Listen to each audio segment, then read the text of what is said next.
Em nome do Pai. Professor, eu estava com um problema de áudio aqui. Tá bom. Em nome do Pai, do Filho e do Espírito Santo. Amém. Ave Maria, cheia de graça, o Senhor é convosco. Bendita sois vós entre as mulheres, e bendito é o fruto do vosso ventre, Jesus. Santa Maria, Mãe de Deus, rogai por nós, pecadores, agora e na hora de nossa morte. Amém. São José, rogai por nós. São Paulo da Cruz, rogai por nós. São Luís Grignon Maria de Montfort, rogai por nós. São Felipe Neri, rogai por nós. Nossa Senhora de Fátima, rogai por nós. Em nome do Pai, do Filho, do Espírito Santo. Amém. Então, bom dia a todos. Hoje nós começamos mais uma leitura matinal. Já tivemos uma, né? Do livro do Monsenhor de Segui sobre ciência moderna, né? E agora continuamos aqui com a biografia de São Pedro, de William Thomas Walsh. Hoje, num dia especial, né, que é o dia de São Paulo da Cruz, o criador dos passionistas, ordem religiosa muito cara a Santa Gema Galgani, né, cuja biografia nós já lemos. E também dia de festa de São Luís Grignon Maria de Montfort, né? Hoje Jesus e Maria estão, a paixão de Jesus, né, Nosso Senhor, e a sua mãe estão unidas através desses dois santos, né, da igreja, extraordinários santos. E agora nós vamos ler sobre uma biografia do primeiro Papa, né, Papa escolhido por Nosso Senhor. Então vou começar no prefácio do livro. O autor vai explicar então a razão pela qual ele escreveu o livro, né? Então no prefácio, a página 9 aqui do livro. Durante muitos anos perguntei-me por que havia tão poucos livros sobre São Pedro em comparação com o grande número de livros sobre São Paulo. O apóstolo de gentios tem sido um fascínio perene para os escritores, mesmo para aqueles, somos tentados a dizer especialmente para aqueles, de tendências céticas. O apóstolo dos Hebreus encontrou muitos defensores e opositores, mas poucos cronistas. Este livro não é oferecido como uma visão abrangente ou definitiva da matéria, muito menos como uma interpretação autorizada dela. Estou certo das minhas próprias limitações em fazer qualquer tentativa deste tipo. No entanto, se aos pintores e escultores for permitido imaginar como era o príncipe dos apóstolos em várias circunstâncias, talvez um escritor que não reclame para si próprio credenciais de exegeta ou teólogo possa pelo menos tentar pintar o retrato em palavras, não simplesmente neste ou naquele acontecimento, mas em toda a extensão da sua vida única e aventureira, tomando como cenário o próprio ambiente social e histórico em que viveu. Tal propósito, considerando o assunto, não justifica qualquer ficção, mas requer uma considerável liberdade para imaginar e conjecturar. Isso, creio, é lícito na medida em que o leitor não é levado a admitir como fatos meras suposições. Chamei Jonas ao pai de Pedro, para o distinguir dos outros Joões na narrativa. A localização geográfica e outras composições são resultado de grande número de leituras dispersas. Seria pedante e desnecessário carregar uma obra desta natureza, com as enormes bibliografias acessíveis em qualquer boa biblioteca. Nos casos em que foi necessária uma confirmação especial, indiquei a fonte do material recolhido em breves notas. Estou grato ao meu amigo Charles Rich por compartilhar comigo seu conhecimento do texto hebraico do Antigo Testamento. Então, eis aqui esse prefácio, né, que ele chama a atenção entre a quantidade de obras escritas sobre São Paulo, né, e as poucas obras escritas sobre São Pedro, né? E como que o apóstolo Paulo é usado, né, inclusive pelos inimigos da igreja.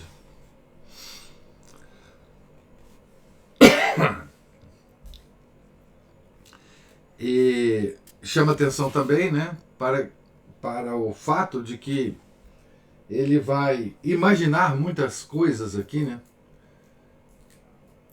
como os pintores imaginaram para as várias pinturas que apareceram sobre o apóstolo Pedro, né, ao longo dos séculos. Ele vai dizer, ele vai reclamar para si, né, a mesma liberdade que os pintores tiveram de imaginar Pedro, a figura física de Pedro, né? Então ele vai reclamar essa mesma liberdade. Vocês vão ver que o livro é muito agradável nesse aspecto de concatenar as coisas e tornar essa figura, a figura de Pedro, muito, muito familiar a nós. É um livro que vai nos tornar muito, digamos assim, companheiro de Pedro, né? Ele não esconde também um aspecto de São Pedro, né, que é aquele aspecto que é devido à pouca formação intelectual de Pedro, provavelmente, né? Aquele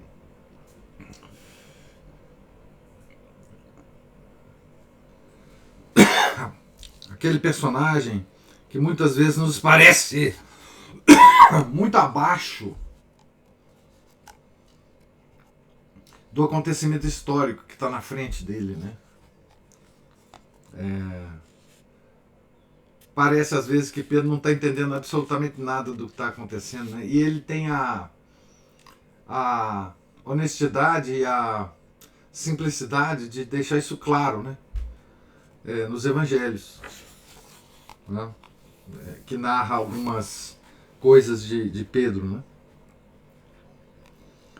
É muito interessante essa personalidade, né? Nós vamos nos familiarizar com ela ao longo desse livro. Capítulo 1. Os capítulos aqui não tem título, não são numerados, né? Meu Deus, por que me abandonastes? A voz do jovem professor deu continuidade ao resto do salmo. Simão e as outras crianças sentavam-se de pernas cruzadas no tapete e olhavam para ele, um pouco sonolentas, pois a lição tinha sido longa e estava quase na hora de ir para casa. Seus olhos vagavam das suas belas mãos, enquanto desenrolavam o pergaminho um pouco mais a cada linha. para a sua longa túnica que caía até os tornozelos e voltavam a mirar para o estranho pano enroscado na sua cabeça. Eu, porém, sou um verme, não sou homem.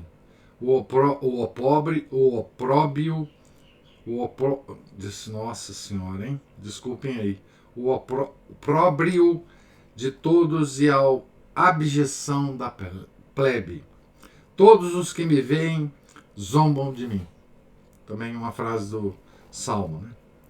Traspassaram minhas mãos e meus pés. Poderia contar todos os meus ossos. Repartem entre si as minhas vestes e lançam sorte sobre minha túnica. Salmo 21.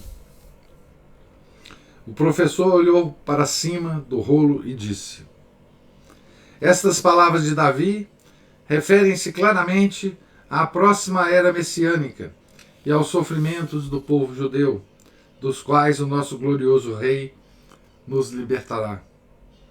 Quanto à imagem da frase traspassaram minhas mãos e meus pés, muitos sábios rabinos e doutores da lei já expressaram suas opiniões, tendo em conta que o original hebraico utiliza uma expressão quase ininteligível, ao pé da letra, como um leão. De qualquer forma, todos estão de acordo, como diz esta nota marginal, em traduzi-lo como cavar ou traspassar. Mas ninguém sabe por que o profeta inspirado usou uma expressão tão estranha. É possível que haja uma referência a alguma provação que será infligida a Israel antes da glória prometida. Há inúmeros comentários rabínicos escritos sobre esse versículo. Mas, como disse antes, todos os profetas profetizaram apenas sobre o tempo do Messias. Ele enrolou o pergaminho, amarrou-o e disse: é tudo por hoje. As crianças marcharam em fila e depois dispersaram-se ainda mais rapidamente para longe da pequena casa ao lado da sinagoga caiada de branco, que se erguia sobre negros alicerces de basalto perto da praia. Simão e seu irmão André, se podemos continuar a imaginar esta cena não registrada, caminharam lentamente pela praia em direção ao subúrbio de Betsaida, o porto de pesca de Cafarnaum, onde se incrustava na ladeira a casa de seu pai Jonas, descortinando as maravilhosas águas azuis de Genezaré ou Galileia, o lago de Genezaré, não é? O lago da Galileia. Era o mar, chamado Mar, né? Mar da Galileia, no Evangelho, né? Essa região é uma coisa impressionante, né?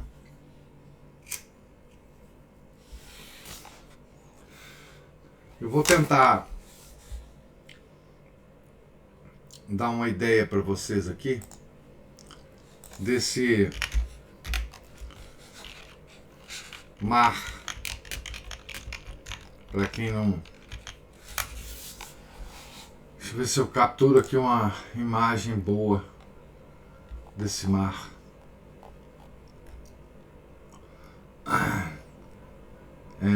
Onde vai passar muita história aqui, algumas imagens aqui. Vamos ver se eu consigo compartilhar com vocês, hein?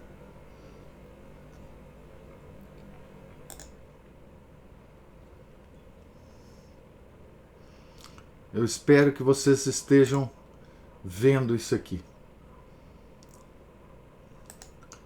Então,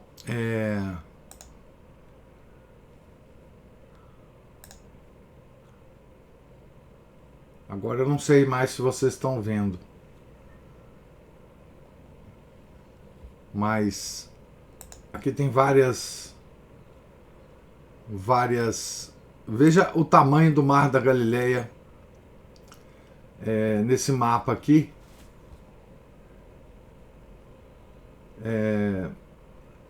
Deixa eu ver se eu vejo onde é que está Cafarnaum aqui. Ele está aqui, não mostra onde que está Cafarnaum. Esse mar, ele vai pertencer à história de Pedro e de Nosso Senhor, porque Nosso Senhor morou lá em Cafarnaum, né? Depois eu vou sugerir também para vocês uns vídeos sobre esse lago, esse extraordinário reservatório de água, né? Tá aí algumas imagens das embarcações também do mar, né?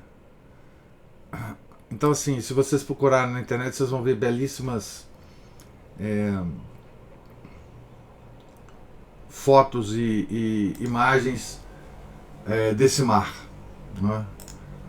Que é onde Pedro morou. Pedro era pescador, né? Ele pescava aí nesse lago, né? E Nosso Senhor morou com ele. Depois nós vamos ver isso na casa dele. Muito tempo, né? Na vida pública dele, Nosso Senhor. Maravilhosas águas azuis de Genezaré, ou Galileia. Era uma casa de tamanho regular, típica da classe média judaica, feita de pedra calcária branca. Essa casa, ela está preservada, parte dessa casa está preservada ainda, né?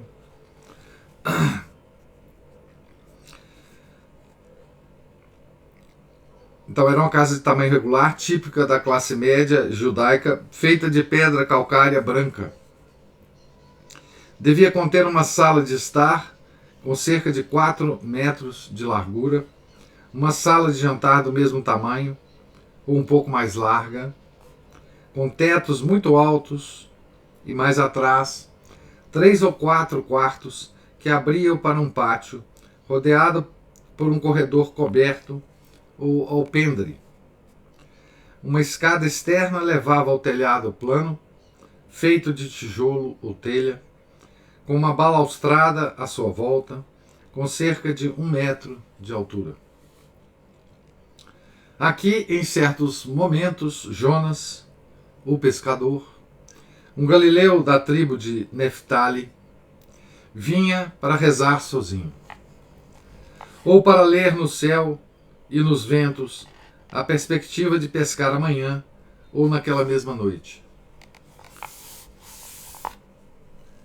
Ou para sentar-se sem ter o que fazer, observando seus vizinhos, entretidos com a mesma preocupação, sentindo-se grato por viver ali e não no Ponto ou na Ilíria, onde talvez tivesse sido um criado ou pudesse ter sido arrastado até Roma para combater os animais selvagens na arena, que eram vidas possíveis, né, naquela época, né, para um judeu, né? Jonas era um homem meditativo, como são frequentemente os trabalhadores de olhos azuis do mar e das granjas, e seria um grande erro inferir da sua ocupação que ele era ignorante e, mais ainda, analfabeto. O trabalho físico era honrado entre os hebreus. Os rabinos encorajavam mesmo os ricos a aprender algum comércio útil e os mais pobres a aprender a ler e escrever. Por determinadas razões, tinham um grande respeito pelos pescadores. Pode ser, portanto, que Jonas tivesse uma ideia bem definida do que era o mundo e uma singular noção de que só aqui, num cantinho dele, num cantinho do mundo, né? O sol ainda brilhava como algo de semelhante à claridade com que tinha aberto as primeiras flores no jardim do Éden e bronzeado a pele branca de Eva. Só aqui na Palestina parecia esse sol ter mais do que um esplendor natural, como o brilho de Shekinah, a divina presença, no muro do templo de Salomão. Era confortável e vivificante cruzar as águas cintilantes do mar interior, que jazia como uma joia em forma de pera. Estão lembrados, né? O mar da Galileia tinha uma forma de pera.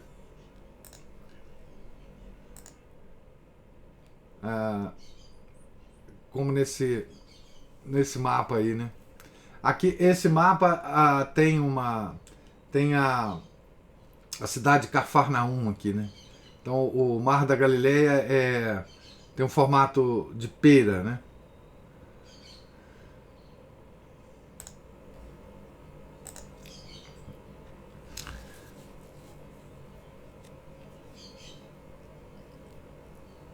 Jazia como uma joia em forma de pera, cravada no verde prateado dos pequenos olivais e no açafrão pálido dos campos de trigo.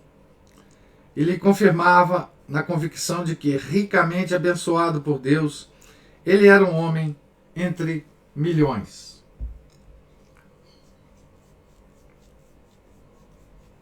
Então, aqui o autor, né, expressa de forma bela, né, o lugar, né, que eles estavam e como talvez sentisse o pai de Pedro, né, tão abençoado por estar ali, né, por ter aquela profissão, por morar naquele lugar, né. Alegrava-se por saber que seus antepassados tinham retirado o seu sustento durante séculos daquela água profunda e perigosa. Que beleza, né? Um homem ter essa sensação, né, de pertencimento a um lugar. Ter essa sensação da continuidade da história dele, né? Da história do país dele, da história da família dele, da história dos amigos dele, né? Hoje nós perdemos isso tudo, né? Nós não temos história, não temos nada. Não sabemos, né, história, não sabemos nada. Somos perdidos no mundo, né? E é belo ver, né, que nas civilizações antigas, né, essa coisa da continuidade histórica era muito importante, né? Para você se posicionar no mundo, né? Para você achar o seu lugar no mundo, né? Não para se gabar, né? Mas para se estar confortável aonde você está, né? Você pertence a uma história. Você é mais mais uma cadeia dessa história. Sabemos muito pouco sobre Jonas, sobre a sua esposa, nem sequer seu nome. No entanto, foi ela quem causou a primeira e mais duradoura impressão na mente de Simão. Era a mãe quem começava o importante trabalho de educar um rapaz judeu, desde o momento de sua circuncisão, quando o menino é, entre aspas, separado para Deus, até as proximidades de seus 6 anos de idade. O conhecimento da lei deve ser procurado, observavam os rabinos sabiamente, naqueles que o sugaram dos peitos das suas mães. Coisa natural, né? Isso é lei natural, né? Isso não pertence a nenhuma tradição, né? Isso é simplesmente natural, né? E as mulheres na Palestina não eram meras concubinas ou escravas para a procriação, como na maior parte do antigo mundo oriental. Eram as rainhas de casas reais e as companheiras dos seus maridos. A esposa de Jonas, o pescador, independentemente da sua beleza e inteligência, ou falta delas, tinha certamente aprendido, desde o berço, a tomar como modelos as maravilhosas mães de Israel. Então, o fato da gente ser a continuidade de uma história é que nós temos exemplos históricos para seguir, né?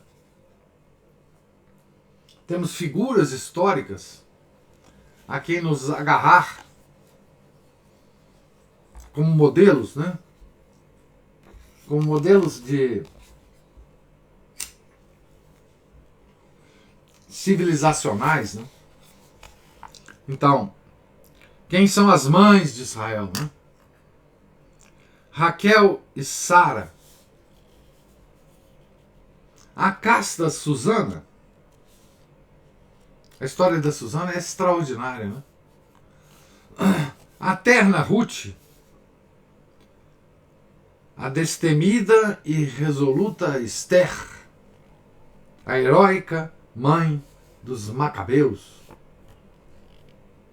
Ela deve ter tido, até certo ponto, as qualidades da mulher forte do livro dos Provérbios, que tornara bons e não maus todos os dias da vida do seu marido, que estendia suas mãos aos necessitados e andava cheia de força e beleza, com um sorriso nos lábios e sabedoria e clemência na língua. Enquanto seus filhos a chamavam de abençoada e o seu marido confiava nela e a louvava. Fora de tal mãe que Simão tinha aprendido as antigas orações do seu povo e o mais simples dos salmos. Então aqui está, né, todo o ambiente que envolve um processo civilizacional, né? Simplesmente isso.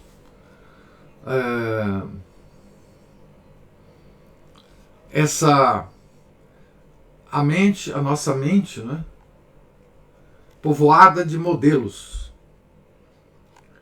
que nos auxilia a sermos o que devíamos ser, né, como continuidade dessa tradição imensa que vem atrás de nós, né? Essa noção de continuidade histórica, noção de que nós não estamos perdidos no mundo, né? Nós temos antepassados, né? Nós temos uma coisa que desapareceu da nossa mente e que aparece sempre nas nossas orações e que às vezes nos causam certa estranheza, né? Que são os benfeitores, né? Os nossos benfeitores. A gente reza por eles, né? Existem orações da igreja onde nós rezamos não só pelas almas dos nossos antepassados, né? Mas também dos nossos benfeitores. Quem são esses nossos benfeitores? Alguém hoje sabe? Ou reconhece nossos benfeitores? Nós não sabemos quem são esses. Quem são os nossos benfeitores? Não é? Essa é a característica de uma pessoa isolada na história, né? Uma pessoa que não tem a menor consciência, né? da sua vida, de quem ele deve agradecer, inclusive, né? Ó Senhor nosso Deus, como é glorioso o vosso nome em toda a terra. Cantaria ela com ele. Quando contemplo o firmamento, obra de vossos dedos, a lua e as estrelas que lá fixastes. Que é o homem, digo-me então, para pensardes nele? Que são os filhos de Adão, para que vos ocupeis com eles?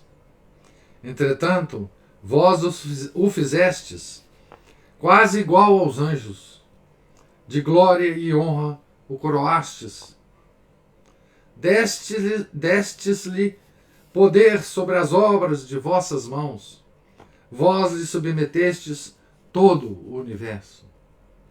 Rebanhos e gados, e até os animais bravios, pássaros do céu e peixes do mar, tudo o que se move nas águas do oceano. Salmo 8.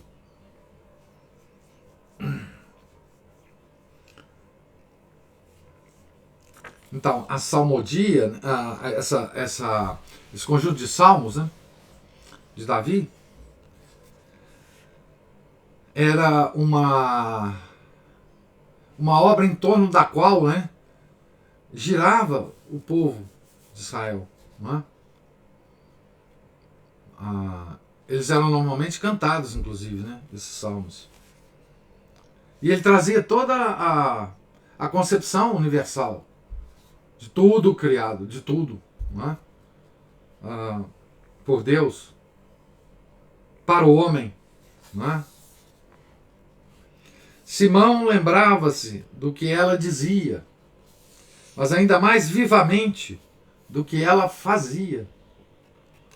Longos anos depois que ela se fora para o seio de Abraão, revia-lhe as pacientes mãos preparando a comida do sábado e pondo de lado parte da massa de farinha ao amassar o pão para aquele rito semanal. Pensava sempre naquelas mãos quando via alguém acender a lâmpada de Shabat. Nunca esqueceria o gesto tímido e reverente com que ela acariciava o Mesorá, um pequeno pergaminho dobrado preso à porta que contém o nome do Altíssimo. E depois beijava os dedos que o haviam tocado. Em seguida, ela o levantava para que ele fizesse o mesmo. Pedro, né? Fizesse o mesmo. Seu outro mestre foi seu pai, que o exercitou na Torá, ou os primeiros 5 livros da Bíblia, que se acreditava terem sido escritos pelo próprio Moisés, até os seus 10 anos. Então, essa era o homeschooling judeu, né?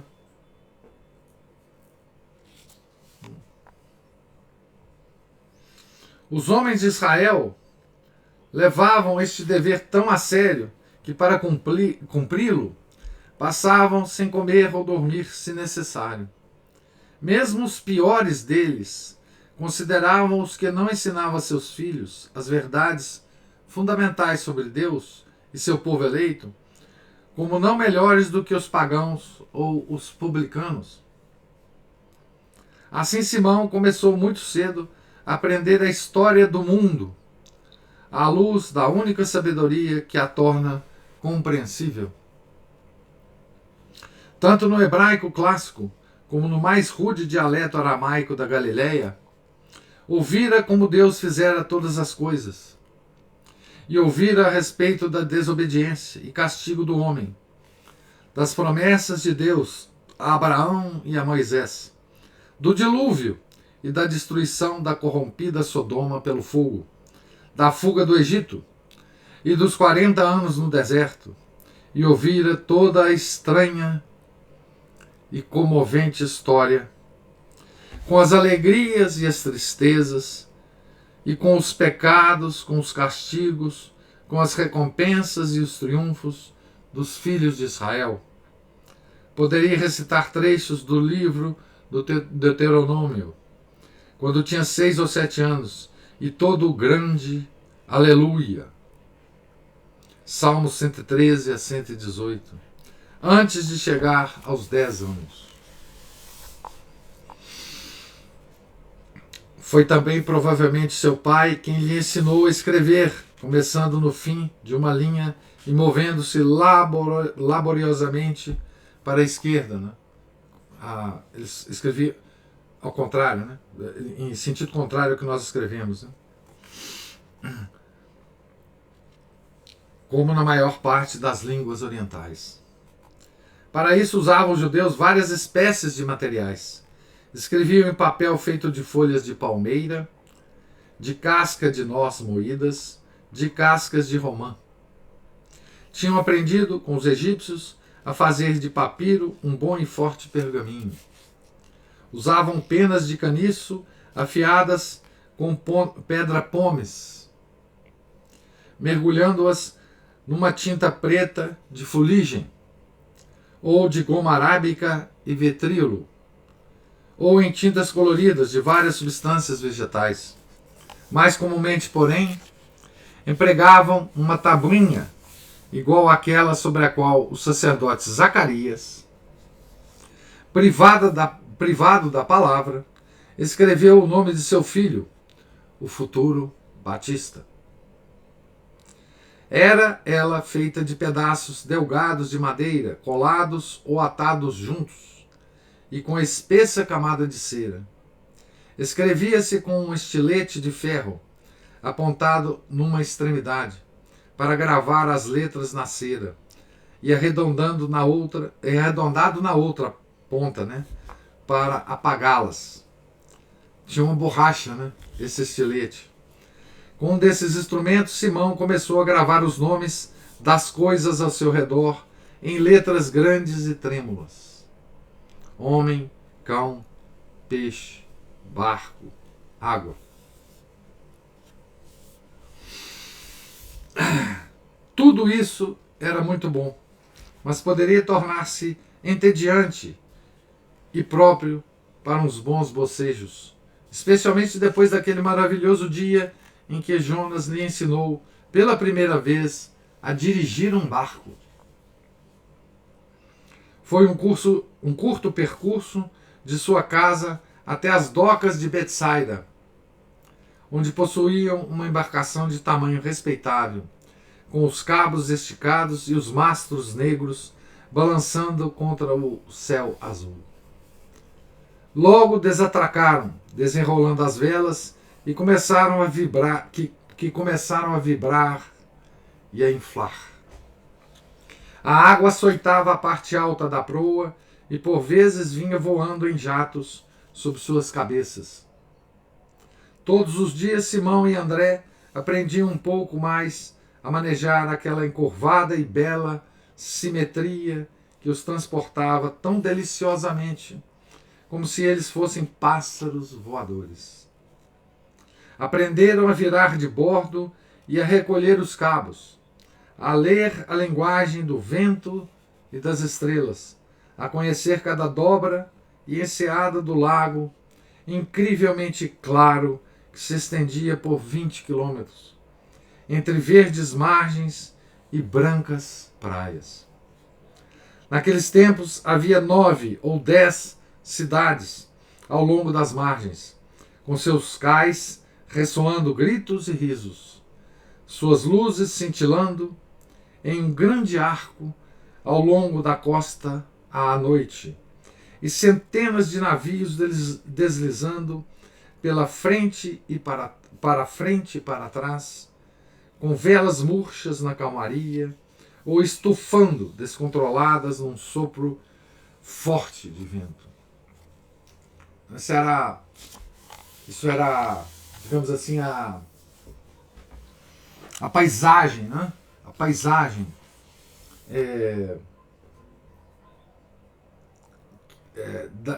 da infância de Pedro, né? A paisagem de um grande lago, né? Monstruoso lago, que tinha em suas margens várias cidades, né? Que se iluminavam à noite, né? Como pontos de luz, né? Em torno das águas, né? Simão provavelmente não esqueceria a primeira tempestade que sofreu. Situada a quase 200 metros abaixo do nível do Mediterrâneo, o Mar da Galileia, ou de Tiberíades, ou de Genezaré, são os três nomes que aparecem desse lago, né? Nas Escrituras. Pode mostrar-se tão liso e imóvel como vidro. Depois, quase num instante, uma rajada repentina, ricocheteada de qualquer encosta, é capaz de levantar-lhe ondas espumosas e fazer soprar ventos uivantes. Isso dura, às vezes, uma noite inteira de terror, misturado com o estranho fascínio que os homens encontram no perigo. Às vezes termina tão subitamente como começa, deixando o mar calmo, mais calmo do que antes. São essas vagas de tempestades, né? E calmaria, né? Que ele experimentava.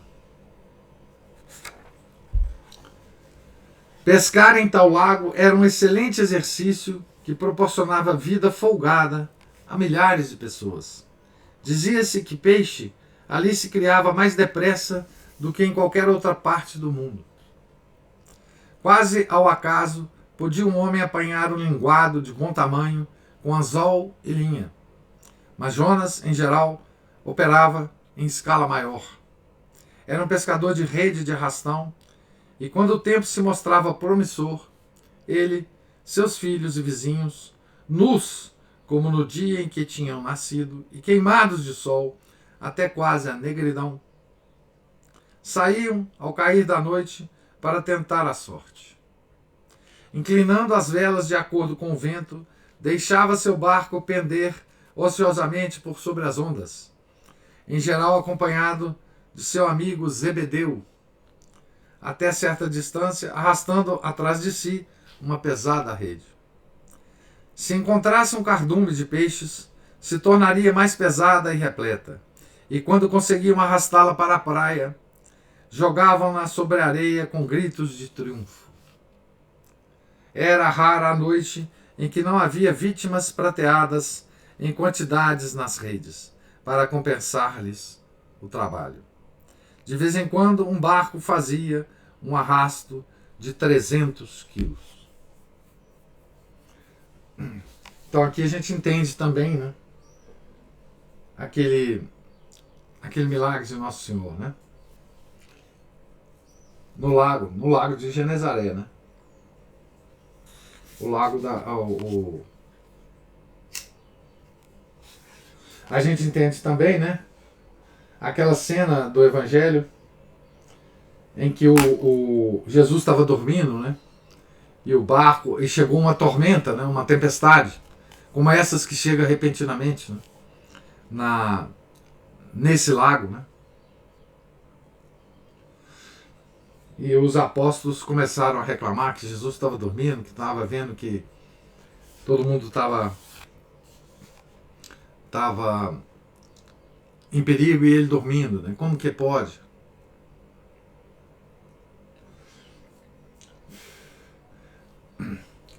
Eu vou parar por aqui, esse capítulo é grande, né? Eu vou ter que parar, talvez... Não, até que não. Na próxima leitura a gente acaba ele.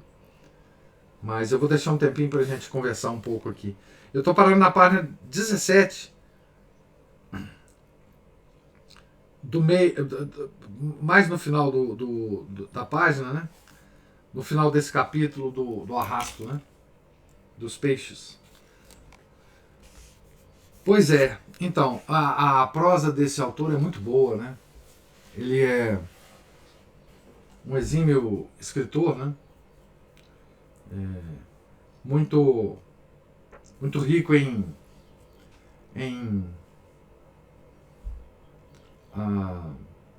muito hábil em descrever paisagens, né? E aqui, veja, grande parte do que eu li é imaginativo, né?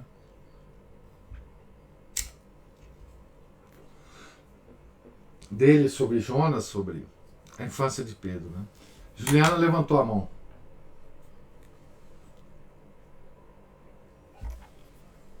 Oi, bom dia, eu vou falar rapidinho porque eu vai ajudar. Mas essa Tá, né? acho que tá falhando um pouco aí, Juliana. Peraí. Melhorou? Melhorou, vamos lá. Tô falando que essa passagem da... Eu vou falar rapidinho porque eu tô levando o Giovanni para a escola. E essa passagem da tormenta e do Jesus dormindo no barco, ela muito me encanta. Já percebi até que o senhor tem aquele Caravaggio ali atrás, né, que é a queda de São Paulo, e tem um Caravaggio, o Caravaggio também fez é Caravaggio, né? Caravaggio? Não tô doidona, Não. tem exatamente a foto dessa tormenta, ela muito me agrada, porque se a gente olhar para aquilo ali, ela de certa forma, dá uma segurança para a gente em todas as circunstâncias da vida, porque a gente se desespera, mas nosso Senhor está ali. Não, isso é muito interessante, né? Eu já pensei que tem isso aí lá na parede, Fernando Melo. Eu ouço muito às vezes os vídeos dele, fico observando lá no fundo aquela cena, e é exatamente essa do Caravaggio. Tá aí na tela, se vocês estão vendo direito. Isso, deixa eu ver. É essa mesmo, maravilhosa. Você olha para ali, lembra, eu já até te falei isso aí, diante desses percalços todos que a gente tem passado, eu falo, não, eu não posso esquecer nunca, perder de vista que nosso Senhor parece estar dormindo, mas ele está lá acordadinho. Exato, essa é uma imagem muito importante para nós, né? Isso foi no Lago de Tiberíades, né? Esse lago que nós estamos agora vendo e é uma imagem simbólica muito importante para nós, né? Que a gente sempre acha que diante de tudo que está acontecendo, da nossa tempestade que nós estamos vivendo hoje, Jesus não está vendo, né, as coisas e tal. E a gente tem que lembrar da resposta, né, que ele deu, né? Porque depois disso ele fez a tempestade acalmar, né? E puxou a orelha dos apóstolos, né? Dizendo que eles tinham pouca fé, né? Então, assim, essa imagem é muito, muito significativa, né, para a nossa realidade hoje, né? Mas o que importa assim, para vocês terem uma ideia, né? Aqui ele vai construir, né, na nossa cabeça, né, as imagens físicas da região, né, que Jesus viveu muito tempo na sua vida pública, né, ele viveu com Pedro, e onde ele conhecia muito, né, Nosso Senhor conhecia muito esse lago, né, ele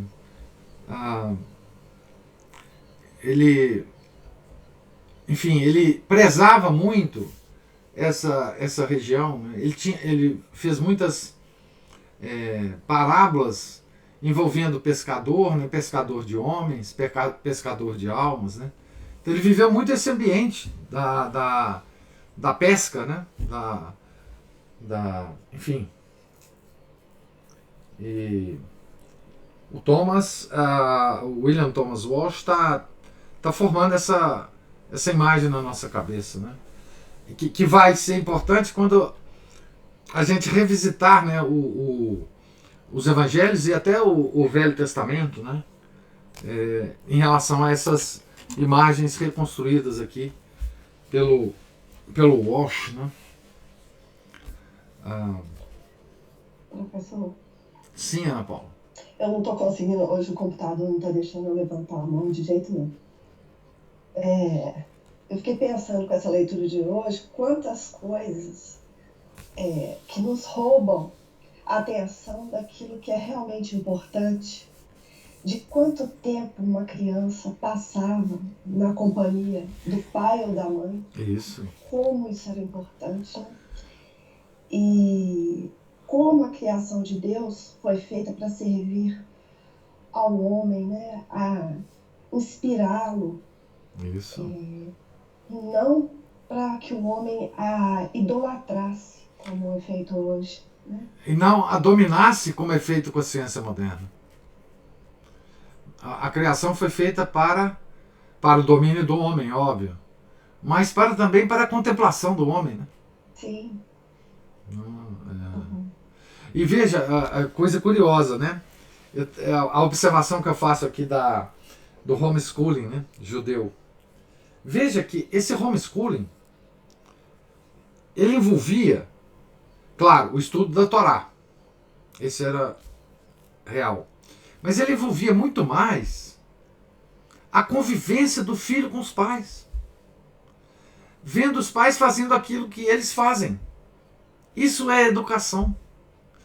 Não é? Ele chama atenção para a lembrança que Pedro tinha das mãos da mãe fazendo coisas.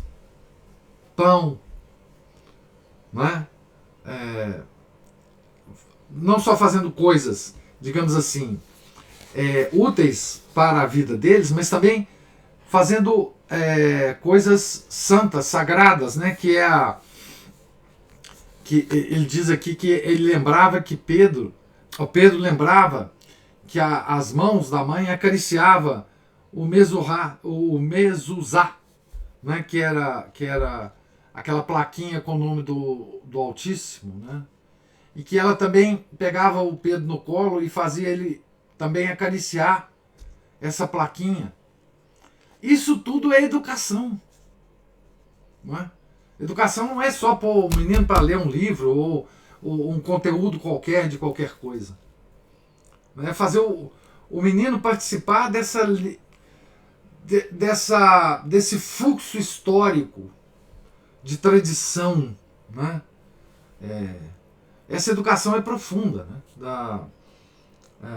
Enfim, a mãe, ao educar o filho, nunca deixa de ser mãe e se transforma em professora, não. Mãe não é professora. Pai não é professor. Eles são pai e mãe. E é assim que deve ser, né? O Paulo também levantou a mão aí. Bom dia, pessoal. Bom dia.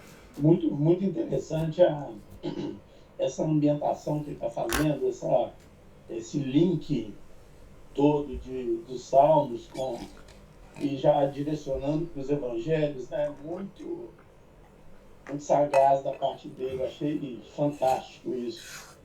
E aí me lembrou um negócio que eu tento, às vezes, pensar que a maioria dos Salmos foram ditos no passado, né?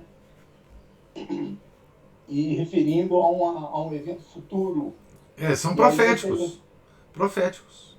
E aí você vê que Deus é atemporal, né? Aquela coisa. Não tem passado e presente, está tudo ligado, né? Isso. E os salmos, eles são muito... É muito profundo, você começa a analisá-los, como direciona totalmente para uma pessoa só, né?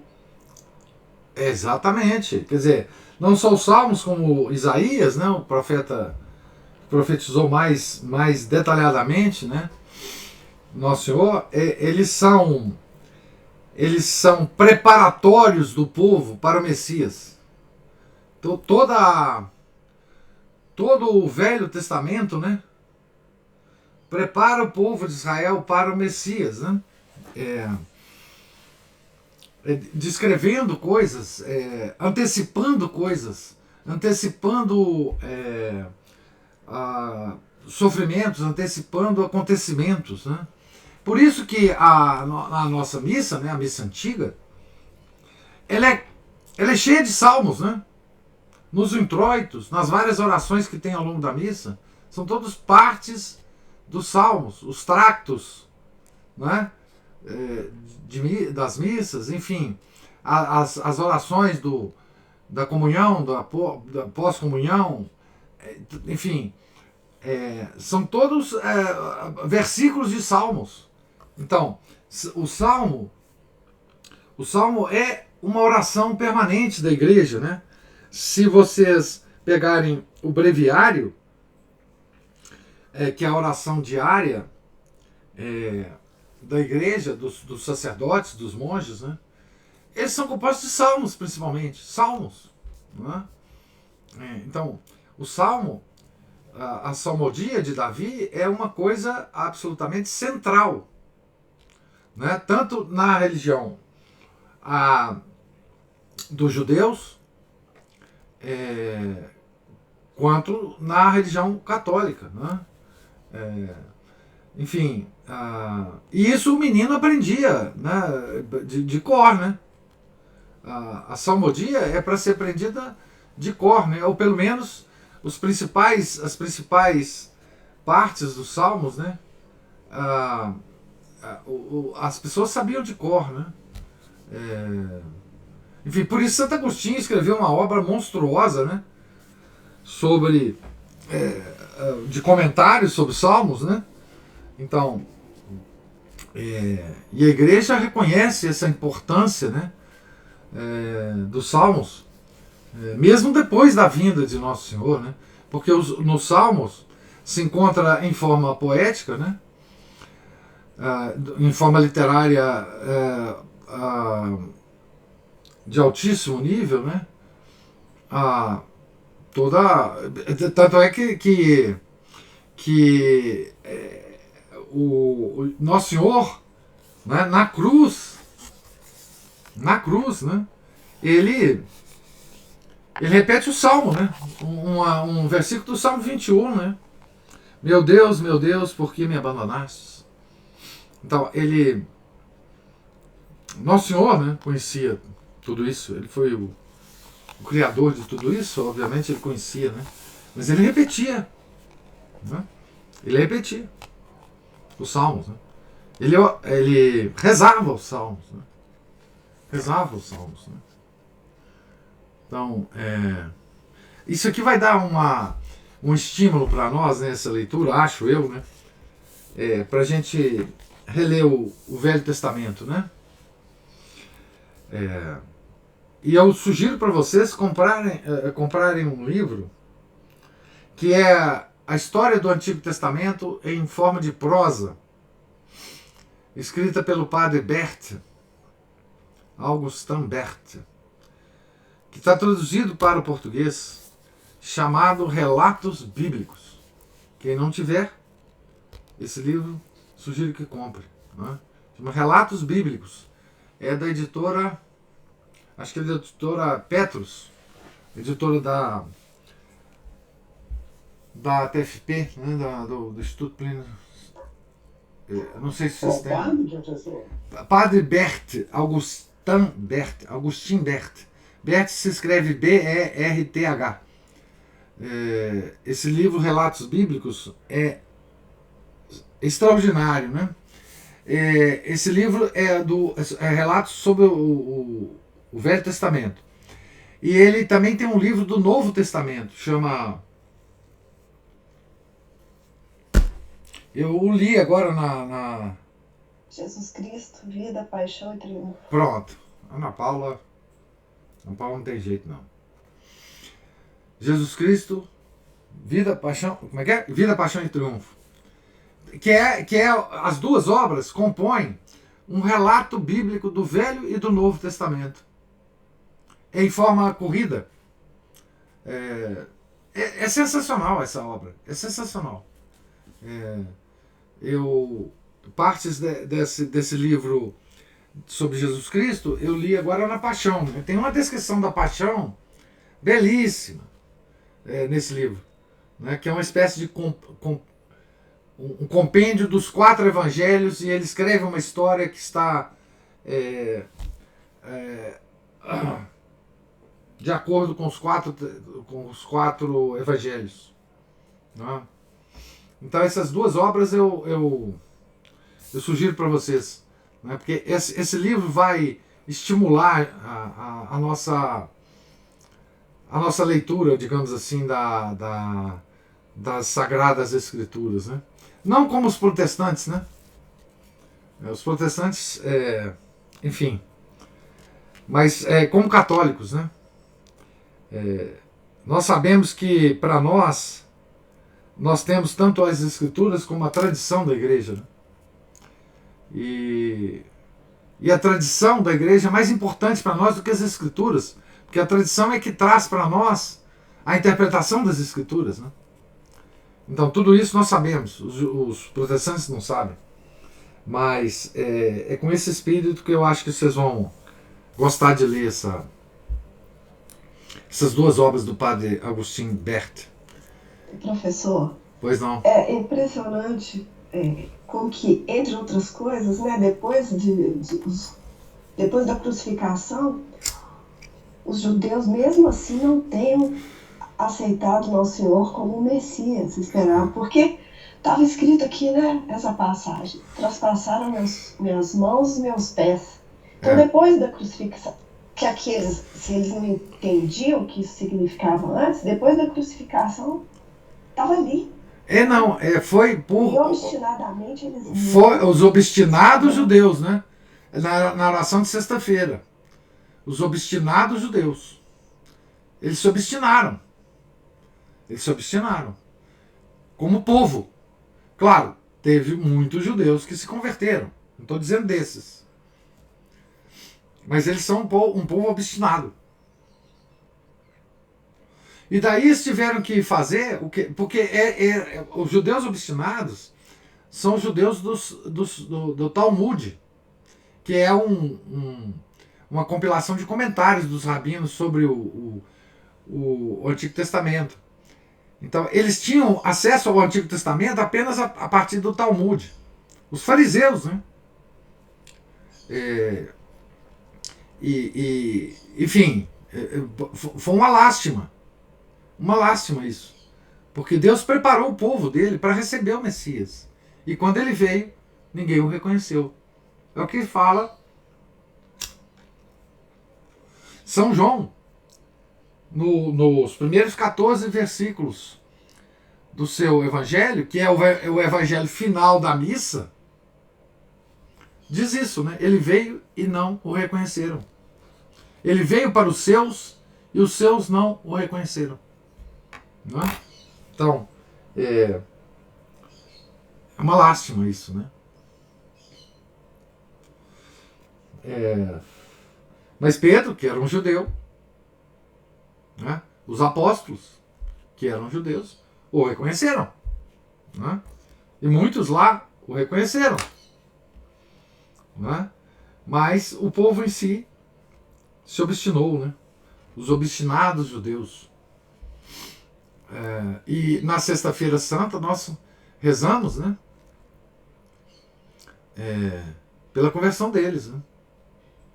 Pela conversão deles. É impressionante isso mesmo, Ana Paula. Impressionante. Nós vamos ver muito mais sobre isso aqui. Né? E eu espero que vocês gostem dessa obra, né? Que é uma obra literária muito boa de ler. Né? E que traz para nós momentos de reflexão também muito interessantes.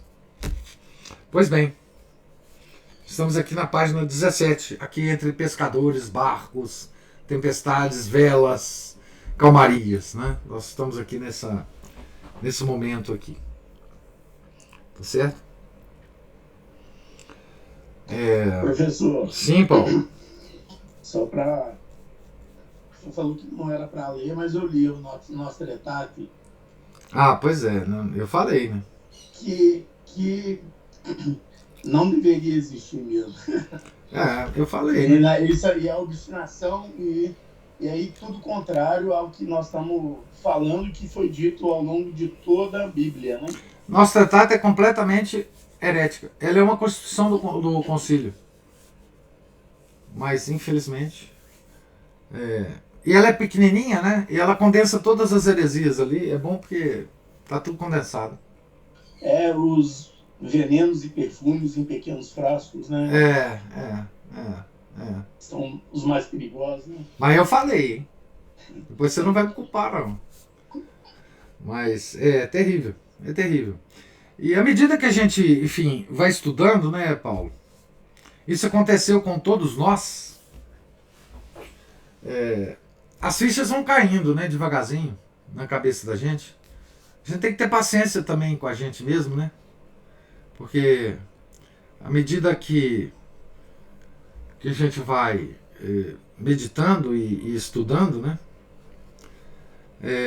Nós vamos tendo uma compreensão maior do problema em que nós vivemos, né? Não sei se isso causa, em mim causou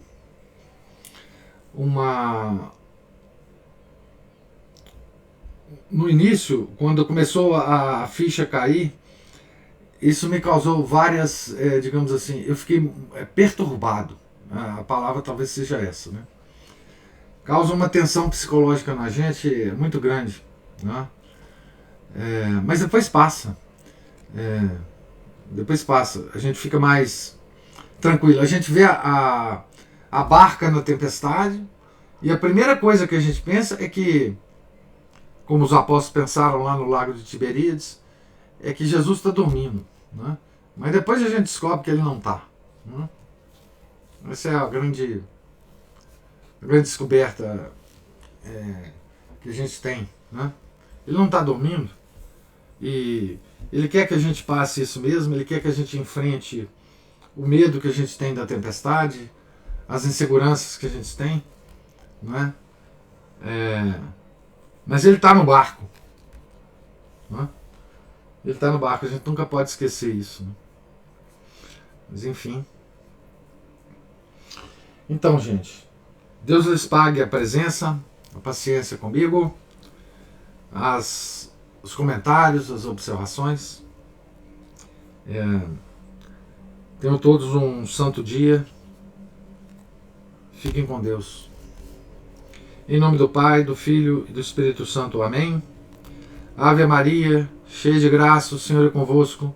Bendita sois vós entre as mulheres, e bendito é o fruto do vosso ventre, Jesus.